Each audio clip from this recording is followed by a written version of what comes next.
মহান বিজয় দিবস বাঙালি জাতির হাজার বছরের বীরত্বের এক অবিস্মরণীয় গৌরবময় দিন। দিবসটি উদযাপনে প্রতি বছরের মতো এবারও বাংলার বিজয় বহর লস অ্যাঞ্জেলেসে আয়োজন করে দিনব্যাপী নানা অনুষ্ঠান।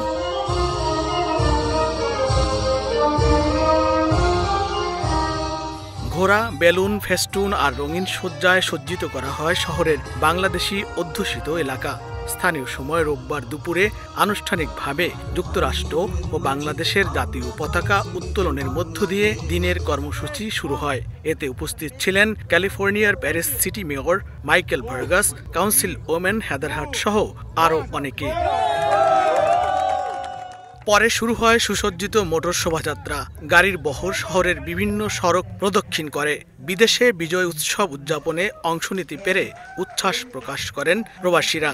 অত্যন্ত আনন্দের সাথে এই বিজয় উৎসবটা পালন হচ্ছে একটা ডিফারেন্ট আঙ্গিকে। এই বিজয় বহরের অনুষ্ঠানে একখণ্ড ছোট বাংলাদেশে পরিণত হয়েছে। মূল উদ্দেশ্য হলো বিশ্বের বুকে আমেরিকার মাটিতে এই লস অ্যাঞ্জেলেস শহরে আমাদের বাংলাদেশের বিজয়কে তুলে ধরা। জাতীয়তাবোধ এবং আমাদের স্বাধীনতার সেই গৌরব উজ্জ্বল ভূমিকাকে আমরা সবার সামনে তুলে ধরার জন্য আজকে একত্রিত। এই ছোট্ট শহর লিটল বাংলাদেশ নামকরণ করেছে আজ থেকে 14 বছর আগে।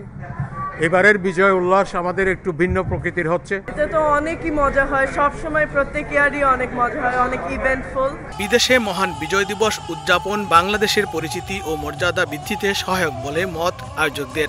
সন্ধ্যায় বিজয় দিবস উদযাপনের দ্বিতীয় পর্বে ফ্যাশন শো ও মনোজ্ঞ সাংস্কৃতিক অনুষ্ঠান উপভোগ করেন দর্শনার্থীরা।